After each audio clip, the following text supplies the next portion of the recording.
Bom, hoje nós vamos falar para vocês da portaria 136 do COLOG, tá? Eu queria antes pedir para você que ainda não é inscrito no canal, que se inscrevesse no canal, ativasse as notificações e compartilhasse o vídeo, para aumentar a repercussão do trabalho que a gente tem feito. Aos que já são inscritos, meu muito obrigado. Cheque a sua inscrição, vê se você não foi desinscrito. Cheque o sininho das notificações se você ainda está ativado, porque o YouTube tem desativado algumas pessoas. E, claro, compartilhe os vídeos, porque, como eu já falei para vocês, assim que passar dos 10 mil, eu vou disponibilizar aquele modelo gratuito de mandado de segurança para você que eventualmente tentou comprar ou pediu porte no Sinarme, na Polícia Federal, e teve esse pedido indeferido. Você tem lá primeiro o recurso administrativo e agora vai estar disponível no site o mandado de segurança. Aproveitando, eu queria agradecer a todos vocês que nos ajudam.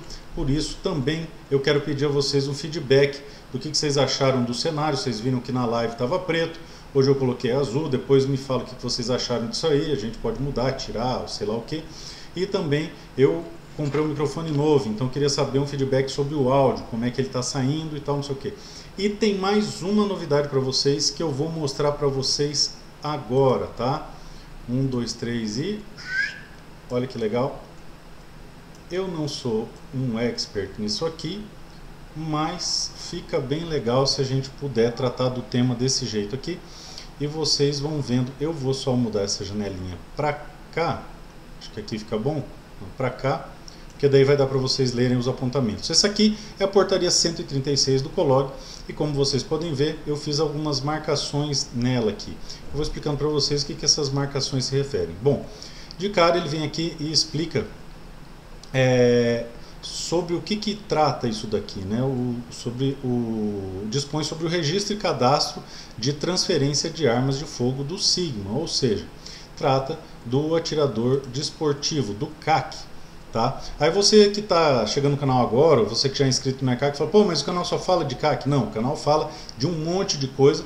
E o que esse monte de coisa está relacionado com armas de fogo? E como o tema central é a relação das armas de fogo com esse monte de coisa, política, filosofia, legislação e, claro, legislação de controle de armas, a gente tem que abordar todas as alterações. E ultimamente, o maior número de alterações tem impactado a vida dos atiradores esportivos, colecionadores e caçadores, os famosos CAC, como a portaria 136 do COLOG, que foi publicada na edição 219 de hoje do Diário da União. Então, tratando disso aqui, vocês podem ficar tranquilos que a gente vai abordar as outras categorias de porte, as questões relativas ao Sinarme e também continuando a tratar da caça, coleção e o atirador esportivo e a legislação pertinente.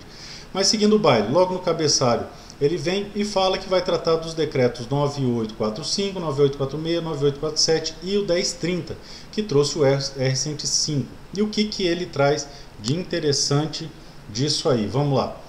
Primeiro, ele estabelece que vai tratar dos procedimentos administrativos para aquisição, registro e cadastro e transferência das armas de fogo e aquisição de acessórios e munições. Legal.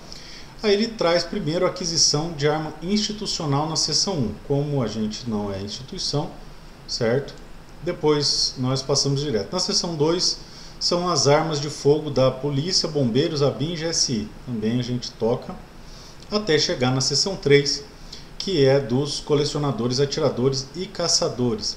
E aí você já vê de cara no artigo 6º que ele explica como é que a aquisição vai se dar. Então, a aquisição de arma de uso permitido, tá, por colecionadores, atiradores desportivos e caçadores, vai se dar da seguinte forma. Inciso 1º, autorização para aquisição nas tratativas de compra. Então, como era, pelo menos quando eu fui comprar minha arma já estava assim, todas as minhas armas já estavam assim, você pedia autorização para poder adquirir a sua arma, tá? Antes de começar a tratativa. Então você pede autorização, essa autorização vai ficar, como diz a linha A, autorizada a aquisição para arma de fogo, ela fica condicionada ao atendimento do prescrito no artigo 7º. Então você fez o pedido de autorização de compra, autorizado, você vai ter que observar o artigo 7º dessa portaria. É o próximo, a gente já chega nele, tá?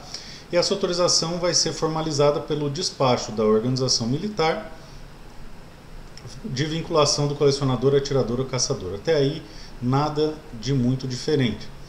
A linha B diz que deve ser anexado ao requerimento o comprovante de pagamento da taxa de aquisição. O que é isso aqui? Aquela GRU que você paga no Banco do Brasil lá bonitinho.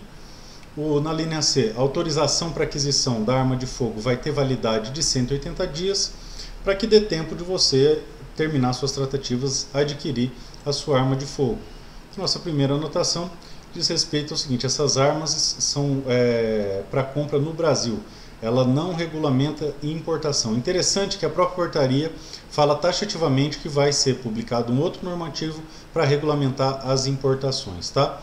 Na linha D, ele fala que durante as tratativas de compra, o comprador adquirente deve apresentar ao fornecedor a autorização para aquisição, que o modelo está no anexo N da portaria, acompanhada de um documento de identificação seu e do seu CR. Olha como é que diminuiu bastante a burocracia, simplificou a quantidade de documentos, então agora é só a autorização do Exército, acompanhada do seu documento de identificação e o seu CR. Tá? No inciso 2º, ele fala do registro e apostilamento. Tá? O registro, claro, no Sigma. A gente, quando trata de colecionador, atirador e caçador, é sempre o Exército, Sigma. Esse vídeo não serve para o Sinar. E aí ele vem na linha A, solicitação de registro e apostilamento da arma de fogo. Tá? Você vai fazer a solicitação, você vai apresentar a nota fiscal da arma, o comprovante de pagamento das taxas de registro e apostilamento da arma de fogo. Tá? Observem que são duas taxas diferentes, logo duas de RUs, uma para registro e outra para apostilamento.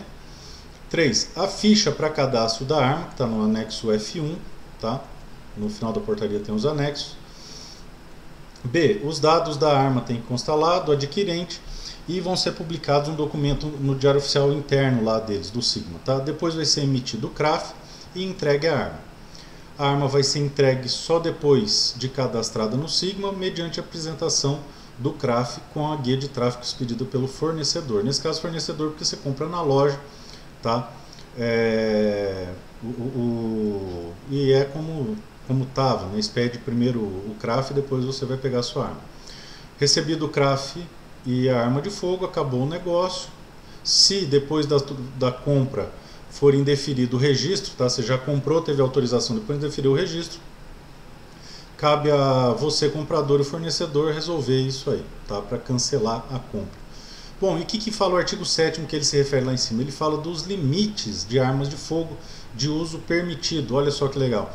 E para aquisição, ele diz aqui quais são esses limites. E os limites, por incrível que pareça, olha que maravilha, são os limites do decreto 9846. E quais são esses limites? 5 armas de cada modelo para colecionador e 30, só estou falando dos permitidos, hein? 30 permitidos para os atiradores e também 30 dos permitidos para o caçador, 15 dos permitidos para o caçador.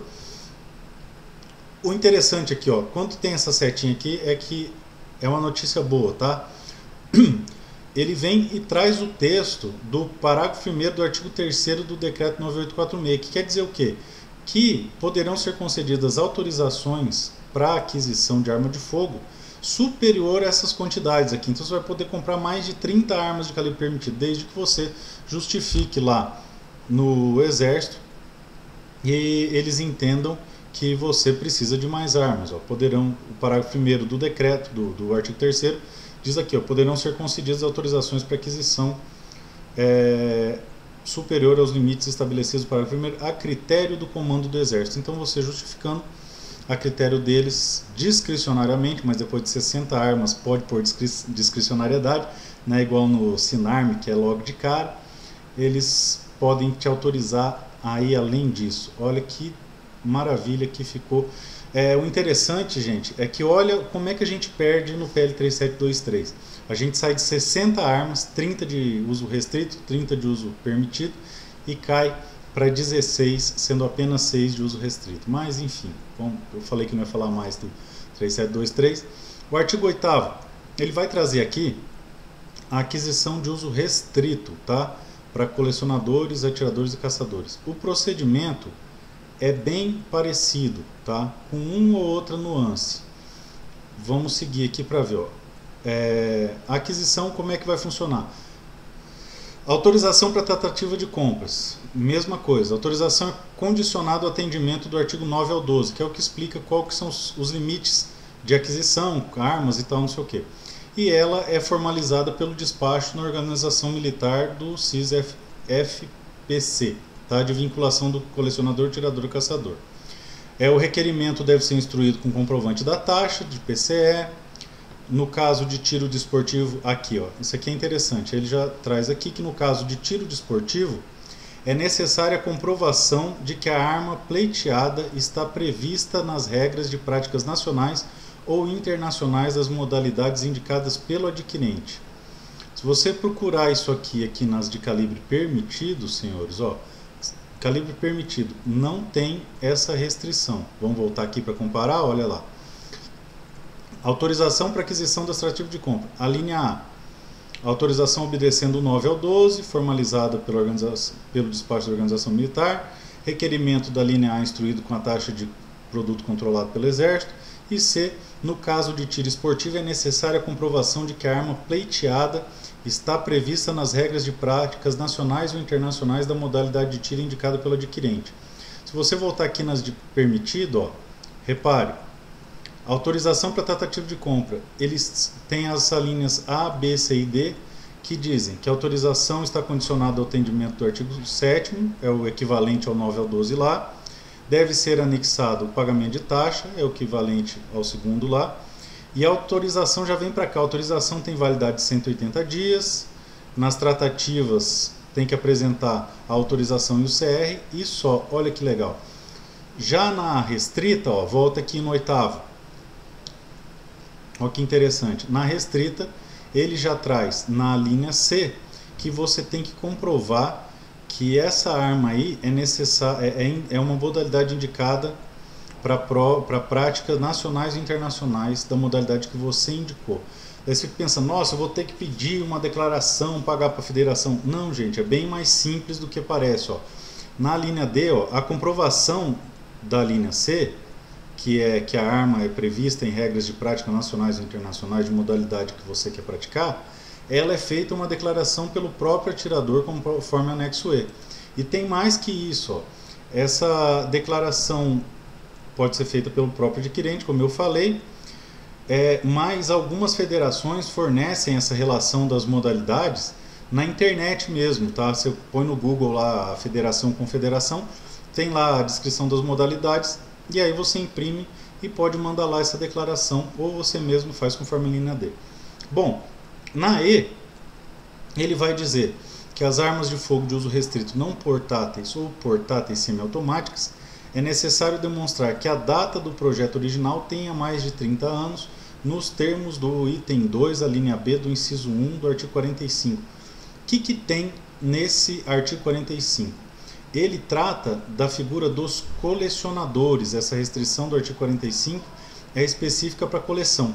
No entanto, se você analisar que ele está dentro do corpo do artigo 8º, que trata da aquisição de arma de uso restrito para colecionador, atirador e caçador, e aqui ele fala que para as armas de uso restrito, não portáteis, ou portáteis semiautomáticas, é necessário demonstrar que a data do projeto original tenha mais de 30 anos nos termos do item 2b, inciso 1, 45. Aqui dá margem a duas interpretações. Olha o 45 aqui, ó. É vedado o colecionamento dos seguintes PCS. E aqui ele vai falar do projeto com mais de 30 anos e menos de 30 anos, etc. E tal.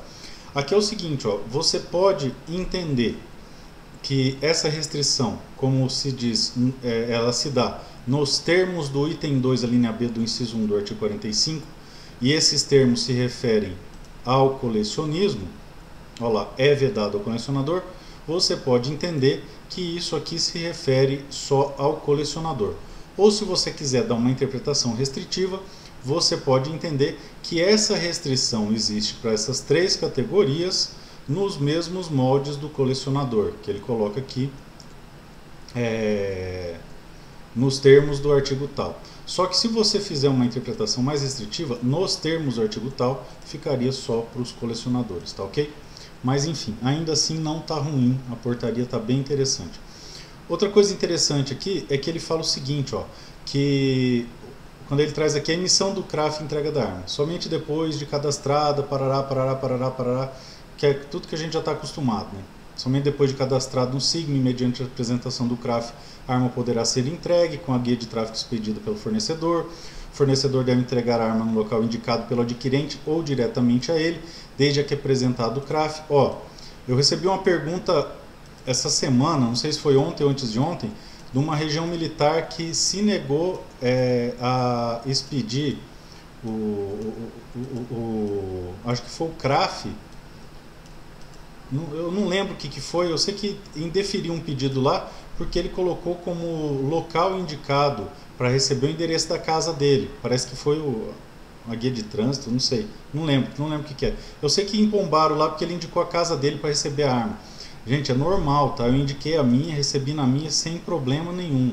E aqui, a linha B deixa claro que o fornecedor deve entregar a arma no local indicado pelo adquirente. Você não é obrigado a entregar a arma no clube e você ir lá buscar, tá? Ou diretamente a ele desde que apresentado o CRAF. A minha, no caso, eu fui lá na transportadora e peguei minha arma, tá? O recebimento do CRAF da arma caracteriza a conclusão do processo de aquisição. E aqui, isso aqui é muito legal. Parágrafo 1º. O envio dos dados previsto no anexo F1 poderá ser feito por meio eletrônico conforme a orientação da região militar. Então, gente, a tendência é que isso seja feito por computador. Olha como é que vai facilitar bastante a vida da gente e diminuir a burocracia. A questão da publicação igual a arma de calibre permitido. E aqui ele começa do 9 ao 12, como é que são as de calibre restrito, como que a gente pode adquirir. Então, do 9, artigo 9º, ele traz os limites. E olha, outra notícia boa aqui, quais são os limites? Os limites são do inciso 2º do artigo 3º. Ou seja, no calibre restrito agora, 5 de cada modelo para colecionador, 30 para os atiradores e 15 para os caçadores. Olha que beleza. E agora vem as vedações. Está vendo por que indigna baixar para 16? Olha como é que era. Tá? Agora vem as vedações. No caso do colecionamento, o que é proibido? As armas de uso proibido, as de uso restrito. Essas de uso restrito quais? As automáticas, as não portáteis ou as portáteis semiautomáticas, cuja data de projeto do modelo original tenha menos de 30 anos. E agora para o tiro esportivo, olha que legal. As de uso proibido, as automáticas e a não portátil. Perceberam a diferença aqui? A portátil e semiautomática, ela não está proibida aqui, tá? Não é vedada. Então, para o tiro esportivo, pela inteligência aqui do artigo 11, a portátil semiautomática é permitida. E mais que isso, não existe a restrição dos 30 anos. Então, se a gente voltar lá na linha E do inciso 1 do artigo 8º, isso corrobora com a interpretação de que essa restrição dos 30 anos é restrita para o colecionador nos moldes do artigo 45 aqui do decreto 1030, do R105. Voltando aqui, então você vai ver o que é proibido para o atirador esportivo. Para o atirador esportivo, as de uso proibido, as automáticas e as não portáteis. Ou seja, nos de calibre restrito, vamos colocar assim, a gente pode as semiautomáticas portáteis. Pode semiautomático. Artigo 12. É vedada a aquisição na caça. O que proibiu na caça? Mesma coisa. Só as de uso proibido, a automática e a não portátil. Olha que legal. Melhora bastante. Aumenta o leque de opções. Artigo 13. As prescrições para aquisição de arma de colecionador também se aplicam no clube. Ou no que couber, se aplicam no clube. Aplicam no que couber a pessoa jurídica que coleciona, tarará, tarará. Isso aqui já não entra na nossa seara. Armas de fogo de entidade de tiro esportivo. Isso aqui é legal. As entidades de prática ou de administração vão poder ter até 60 armas. Olha que legal. Atendidas as condições de segurança e guarda no local. No final nós vamos falar dessas condições de segurança e guarda. E também os equipamentos de recarga a critério da entidade. Tá certo? Bom, seguindo aqui como é que a entidade compra, tal, não sei o que, sem muito mistério também. E aí a gente vem na transferência de armas de fogo. Tem algumas coisas interessantes aqui na transferência, tá? As de valor histórico de acervo de coleção só vão poder ir para outro acervo de coleção. E vai ser garantido o direito de transferência de arma de fogo e acessórios devidamente registrados, mesmo que enquadrados em restrições nessa portaria. Olha que legal, para quem já tem na coleção armas restritas por essa portaria, vão poder mantê-las no acervo, tá?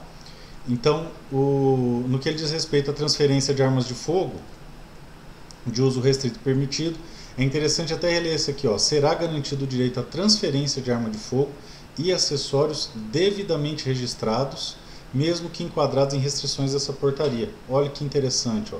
Então, mesmo nas hipóteses de restrição dessa portaria, se já está devidamente registrado, ele vai poder, e não é só na coleção, tá? Deixa eu tirar isso aqui está errado. Vai poder manter no acervo e também transferir, ó. Será garantido o direito à transferência de arma de fogo e acessórios devidamente registrados, mesmo que enquadrados em restrições dessa portaria. Olha que legal. Muito legal, muito interessante isso aqui. No outro sistema, lembra que quando saiu a 125, a gente estava com medo, o que vai fazer com as armas que agora estão restritas, nós vamos perder, ó. Se eventualmente você tiver alguma arma que é restrita aqui, você vai poder manter ela ou até transferir, mesmo estando em desacordo, mesmo que enquadrados em restrições da portaria. Isso aqui é muito legal, preserva o direito de quem adquiriu aí no regime jurídico anterior. Eu acho muito difícil alguém ter uma arma fora desse regime jurídico, dentro desses modelos aqui permitidos. Acho que mais para coleção, mas enfim. Sempre tem alguma coisa, sempre aparece alguma coisa, eu desconheço, mas vamos lá. Artigo 22. Fala da transferência do Sinarme para o Sigma, para colecionadores, atiradores e caçadores. E é bem interessante, ele dá o passo a passo aqui, o que facilita bastante. Então você vai fazer o requerimento na sua OM, tá? Vai sair a autorização para transferência e você vai solicitar o cadastro no Sigma e emissão do CRAF. O requerimento do item 1, que é esse pro SFPC, você tem que colocar o comprovante de pagamento da taxa, como sempre, cópia da identidade do adquirente do alienante, ficha de cadastro, por aí vai. Ele põe o passo a passo, tanto do Sigma para o Sinarme, e depois ele vai falar do Sinarme para o Sigma, tá?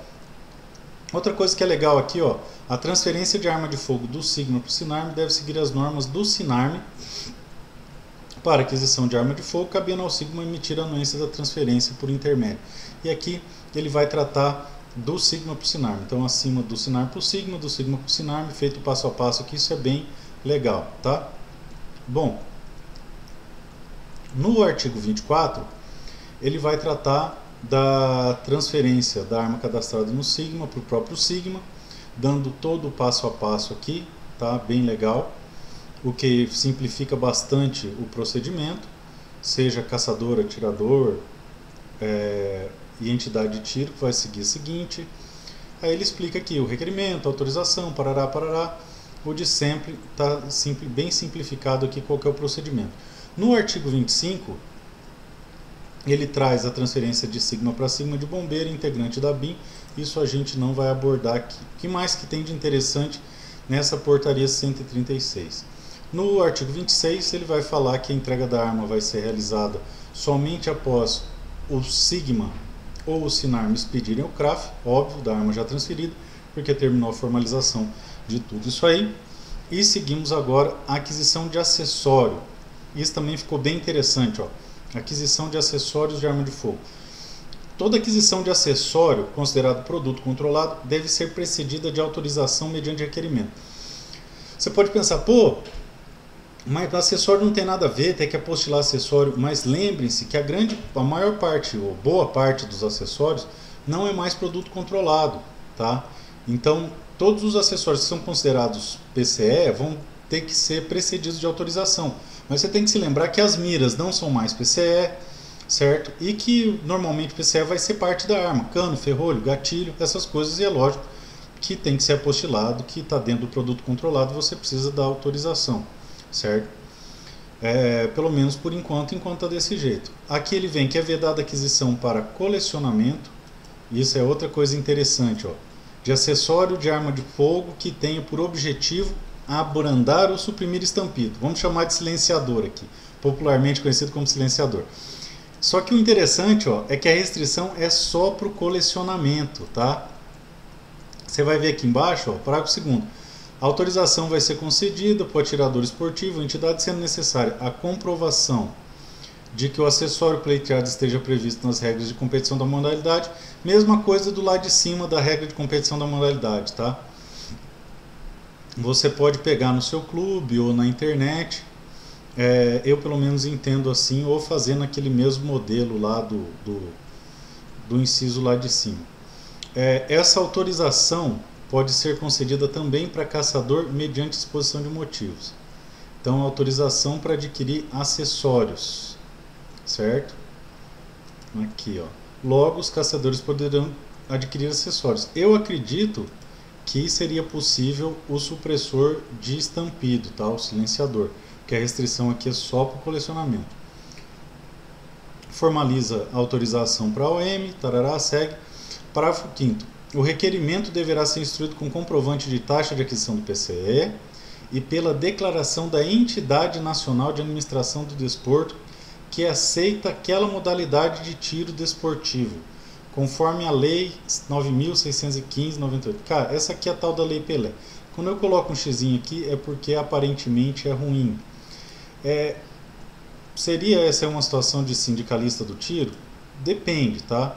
Se você olhar lá em cima, e até antes, antes bastava uma declaração de modalidade feita pelo próprio clube. Tem que ver de onde que vai vir essa declaração de entidade nacional, tá? Se essa entidade nacional for a federação nacional e você necessariamente tem que estar federado para poder adquirir, nesse caso aqui em específico, o seu acessório, veja, isso aqui é só para aquisição de acessório, ó. Isso aí não está lá nem na arma de calibre permitido e nem na arma de calibre restrito, é acessório. Eu não vejo fundamento só para acessório você ter que ter um comprovante, uma declaração da entidade nacional de tiro esportivo, só para comprar o acessório. Porque, por exemplo, eu por muito tempo eu fui filiado só na federação estadual aqui, não sei se é federação que chama, confederação, na estadual que tinha aqui, porque eu participava só das provas do meu clube mesmo, e para mim estava bom, ainda era o que eu queria fazer, e não tinha entrado na confederação nacional. Mas aqui é o que parece, você vai ter que pedir para essa entidade nacional de administração de desporto uma declaração de que o seu acessório aqui declaração, aceita aquela modalidade de tiro esportivo, conforme a Lei Pelé. Esse parágrafo 5º aqui é interessante, ó. Só para você comprar um acessório, você vai precisar de uma declaração da entidade nacional que administra o desporto. Vamos ver se isso aí vai vir sem cobrança, né? Tomara que tenha na internet igual a declaração de modalidade que eu falei lá em cima, que não está com essa restrição aqui.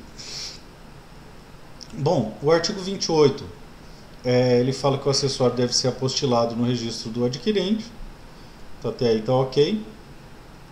E aqui é interessante, ó.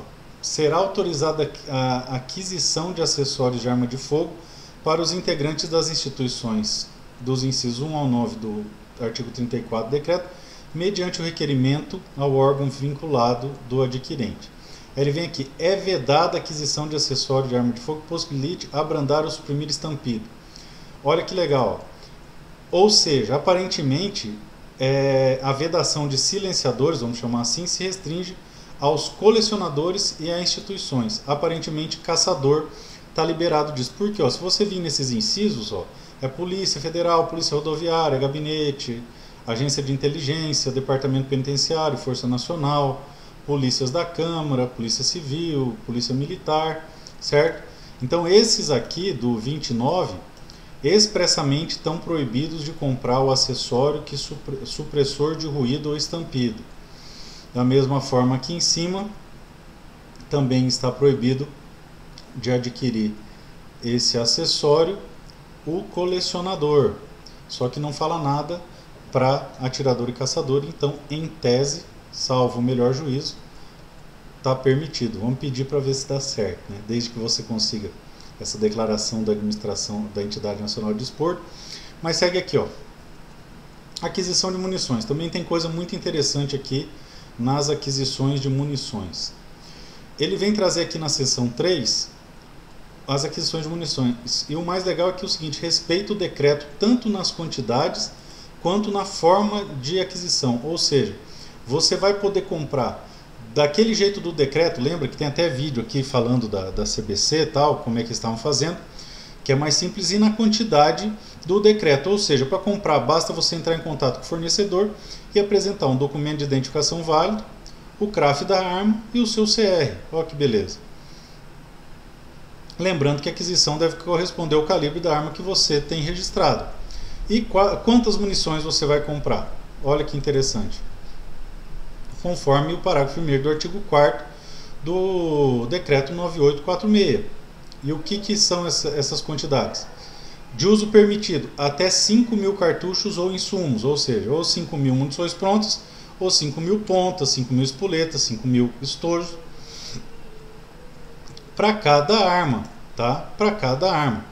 E de uso restrito, até 1.000 cartuchos, para quanto? Para cada arma também. A quantidade anual de pólvora é até 20 kg. Para você gastar 20 kg, você tem que atirar bastante. E aqui é interessante, ó, os caçadores e os atiradores podem adquirir munições em quantidade superior ao limite do CAPT. Olha que legal. O que está conforme o parágrafo 4º do artigo 4º do decreto 9846, que vai falar o quê? Que a critério do comando do Exército, por meio de requerimento, você pode adquirir mais munição. Então, vamos supor, você tem 30 armas de calibre permitido, 30 armas de calibre restrito. Você vai começar uma nova modalidade de esporte e você quer adquirir mais armas. Você pode pedir a critério do comando do Exército. Agora você quer adquirir mais munição, 5.000 das permitidas não foi suficiente para você. Você pode adquirir conforme critério do comando do Exército. Olha que beleza. Se o PL trouxesse o teor dos decretos, a gente já teria ajudado, mudado muito a nossa vida, melhorado muito. Mas vamos lá. Munições para entidade de tiro esportivo. Isso aqui, ó, apesar da gente não tratar especificamente dos clubes, isso aqui é interessante, ó. Ele vai reconhecer aqui a possibilidade de ter cursos nos clubes, ó, em algumas situações, ó, ainda que indiretamente. As entidades poderão adquirir munições e insumos para o fornecimento em provas, cursos de tiro e treinamento produzidos em suas dependências. Poderão ainda adquirir insumos de munição de recarga, fornecimento de munição recarregada para os seus associados na utilização e realização de cursos, provas de treinamento. Aí ele vem no parágrafo 2º. A aquisição de munição é vinculada ao atendimento das condições de segurança do local e guarda de munição. A munição a ser adquirida deve corresponder às armas de fogo do acervo da entidade, ou seja, as armas que a entidade tem. As munições devem ser utilizadas exclusivamente nos locais, tá? Então não pode sair de lá. 5. O fornecimento de munição recarregada ocorrerá mediante apresentação do CR no Exército, tá? Válido e CRAF.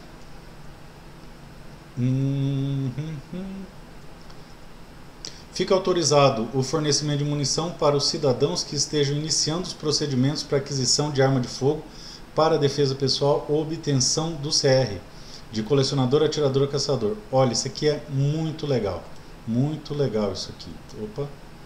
Por quê? Porque se você for lá no clube para aprender a atirar para tirar o CR, tiver no procedimento de aquisição de arma ou no procedimento para tirar o CR, você pode não só atirar, como você pode utilizar a munição do estabelecimento. Isso é muito legal, isso proporciona que mais pessoas tenham acesso. Muito interessante mesmo. Eu ontem mesmo estava tendo uma discussão com um presidente de clube sobre a possibilidade das pessoas irem lá, que não tem CR, atirar. E aqui o parágrafo 6º desmistifica isso aí, traz essa possibilidade, e o próprio artigo aqui traz o caput do artigo traz a possibilidade de se promover cursos e treinamentos nas dependências. Muito legal isso aqui, muito legal mesmo, tá? Melhor ainda se tivesse em lei, mas está na portaria, tá bom, para começar tá bom. Artigo 38. Para aquisição de munição com finalidade de curso,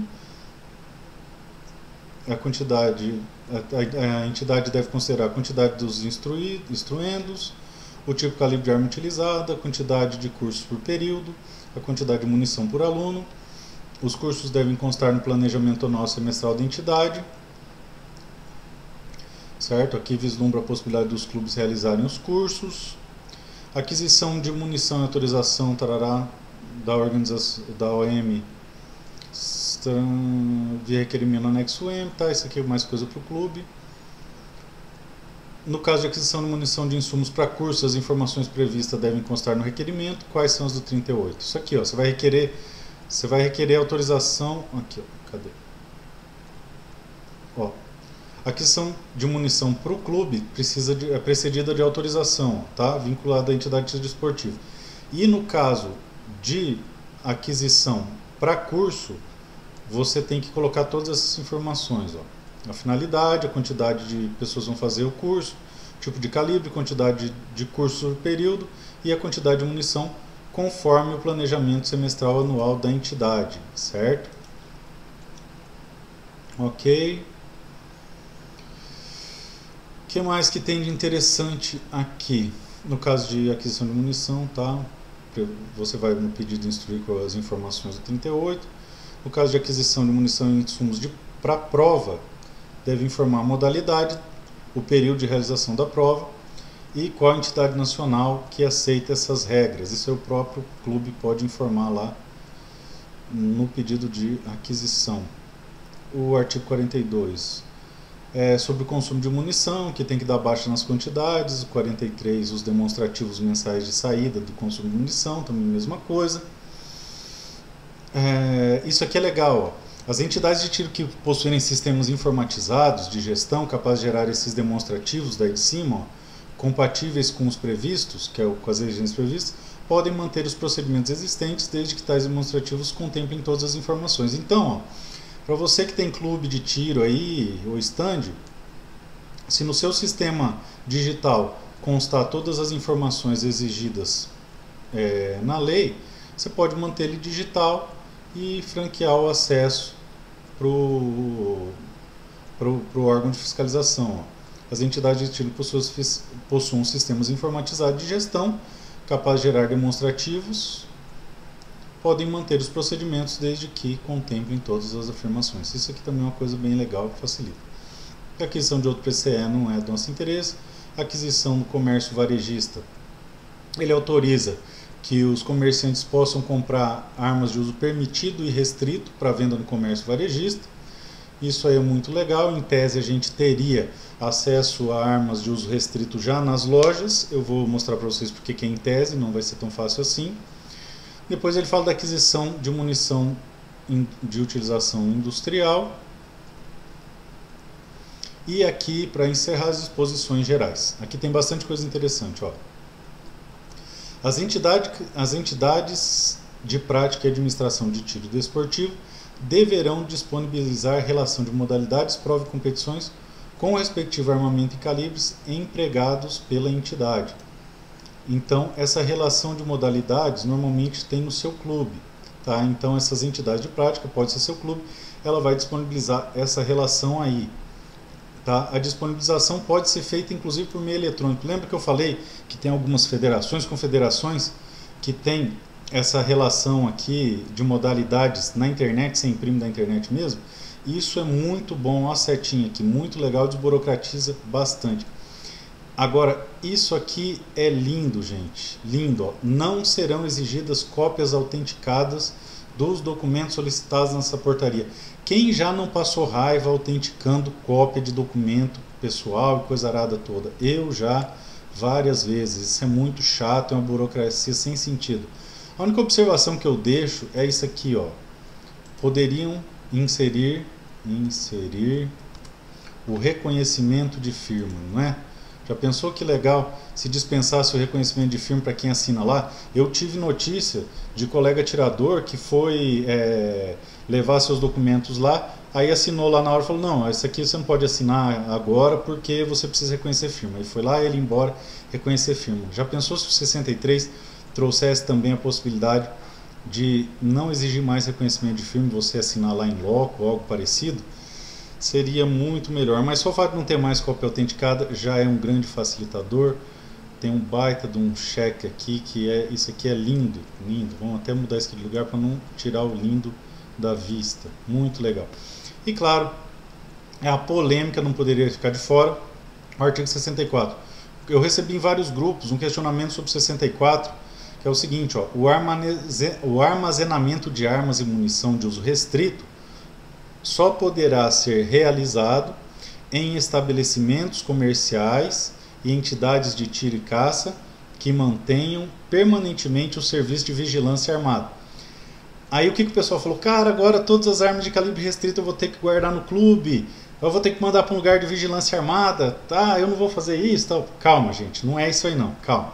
Ó, vamos ler de novo que vocês vão entender. Ó, o armazenamento de armas e munições de uso restrito só poderá ser realizado em estabelecimentos comerciais e entidades de tiro e caça que mantenham permanentemente o serviço de vigilância armada. Bom, lembra que eu falei lá em cima que o fato de ter arma de calibre restrito nas lojas é permitido, mas não vai ser tão fácil assim? Então, o serviço permanente de vigilância armada custa muito caro. Então isso inviabiliza a loja, o clube, de manter essas armas lá. Quem sabe algum clube grande ou loja grande tem essa possibilidade, mas no geral eu não vou ver isso aí como muito comum. Mas se tiver, pode, desde que você tenha permanentemente o serviço de vigilância armada. Olha o trabalho dos vigilantes aqui, ó. E lá em cima fala que pode desde que atendam às condições de segurança exigidas. Essa aqui é a condição de segurança exigida para uso de calibre restrito, tá? Isso não tem relação com você, atirador, tá? Embora algumas pessoas entenderam que essas armas as armas de calibre restrito vão ficar armazenadas em loja ou clube, não é. Esse dispositivo é só para estabelecimento comercial e entidades de tiro, tá? Repara que o artigo se refere a armazenamento e não guarda de acervo pessoal. Ou seja, ele se refere exclusivamente às entidades de tiro e estabelecimentos comerciais. Isso certamente viabilizará esses estabelecimentos manterem armas restritas. Por quê? Porque é caro você manter escolta 24 horas lá armada, vigilância armada 24 horas. O que mais que tem de interessante? O 66, ó. O comerciante da arma de fogo vai ter a obrigação de encaminhar as informações a que se refere o inciso 1 e 2 do artigo 5º do Decreto 9846 da arma objeto de aquisição ao Comando do Exército, no prazo de 48 horas. Então, efetivou a venda, o vendedor tem 48 horas para mandar para o Comando do Exército. Ou ainda, no caso aqui é Comando do Exército porque é atirador. Quais informações relativas à arma de fogo? Número do cadastro, identificação do produtor do vendedor, número da data, espécie, marca, modelo, calibre, forma de funcionamento, quantidade de cano, tipo de alma liso raiada, quantidade de raias, número de série, identificação do cano, e relativas ao proprietário, nome, filiação, data, local de nascimento, domicílio, endereço, profissão, cédula de identidade, tarará, tarará, tarará, tá? Tá tudo aqui no artigo 5º, incisos 1 e 2. Então, efetuada a aquisição da arma, o comerciante deve encaminhar em 48 horas todas essas informações ao Comando do Exército. Aí você fala, puxa, que beleza, então a gente não precisa informar mais. Não, a gente também tem que informar, tá logo abaixo aqui, a gente vai chegar nele. Os procedimentos para reformação serão normatizados por meio de instrução técnica, tarará, ficar em condições que remetam as informações, muito bem. Devendo os comerciantes ficar em condições de remeter as informações quando solicitados. 67. Tá, aqui a aquisição dos militares. 68. Aqui que eu falei para vocês lá em cima, ó. A importação e exportação serão tratadas em norma administrativa específica, tá? Então isso aqui não regula importação e exportação. 69. As ocorrências de extravio, furto e roubo, recuperação e apreensão deverão ser imediatamente comunicadas à organização militar mediante cópia do boletim de ocorrência. Artigo 70. Aqui ele vai falar, ó, na hipótese de sucessão do acervo, falecimento ou interdição do proprietário, como que ela se transmite, ó. O administrador, na hipótese de falecimento ou interdição, o proprietário da arma de fogo, o administrador de herança ou curador, conforme o caso, providenciará a transferência nos moldes do artigo 47 do decreto 9847. O artigo 47, ele traz certinho um roteiro de que você tem que fazer no caso de morte ou interdição do proprietário, tá? Muito legal também, já está isso aqui em consonância com o decreto. O artigo 71, ele vai dizer o seguinte, que o fornecedor de munição deve encaminhar as informações a que se refere o artigo 2º, o parágrafo 2º do artigo 5º, também o comando do exército em 48 horas, então é a mesma coisa aqui, ó. Em 48 horas, cadê? Aqui, 48 horas, ele deve informar a venda da arma de fogo. Em 48 horas deve informar a venda da munição do insumo. E aí você pensa, pô, que legal, então agora estamos liberados, só o vendedor que informa o fornecedor. Não, no artigo 72, o adquirente de arma de fogo, munição, insumos e acessórios, os adquirentes deverão informar tais aquisições ao comando do exército na forma do parágrafo 3º do artigo 5º, que está aqui, que fala a mesma coisa, que você tem que informar no prazo de 7 dias úteis contados da data da aquisição, tá? Ele não fala aqui, mas no decreto fala 7 dias úteis. O procedimento para o recebimento de informações serão normatizadas por meio de instrução técnico-administrativa. Ainda não está normatizado, mas eu já vi gente informando a aquisição de munição por e-mail e recebendo um feedback positivo da região militar. O 73 diz o seguinte, que a SFPC da região militar deve providenciar estrutura organizacional dos órgãos de vinculação dos adquirentes e apoio pessoal necessário ao atendimento das demandas acerca de aquisição e transferência. Olha que legal. Então, se for cumprido isso aqui, a tendência é melhorar o atendimento. E o artigo mais legal da portaria 136, encerrando essa maratona, é o 76. Fica revogada a malfadada portaria 125 do COLOG, o famoso erro de digitação. O que demonstra que o presidente, que pese muitas críticas, que eu não compactuo, eu acho que a gente tem que ter um pouco mais de paciência, tem tentado fazer um bom trabalho e no Exército, onde ele tem maior poder de mando, vamos colocar assim, né, chefe das forças, comandante em chefe das Forças Armadas, ele corrigiu como de fato falou que ia corrigir. E quais são as minhas impressões gerais da portaria, fechando o carro agora aqui. Bom, minhas impressões gerais, em linhas gerais, é que ela veio, deixa eu arrumar aqui, ela foi interessante sim, teve muita coisa boa, pode melhorar, mas em linhas gerais eu achei que a portaria respeitou os decretos e com isso trouxe muitos avanços e muita coisa boa. É um vídeo longo, então deixa para ouvir ele quando você estiver lavando louça, lavando roupa, ajudando a arrumar a casa, mas eu tentei trazer para vocês ponto a ponto, tá?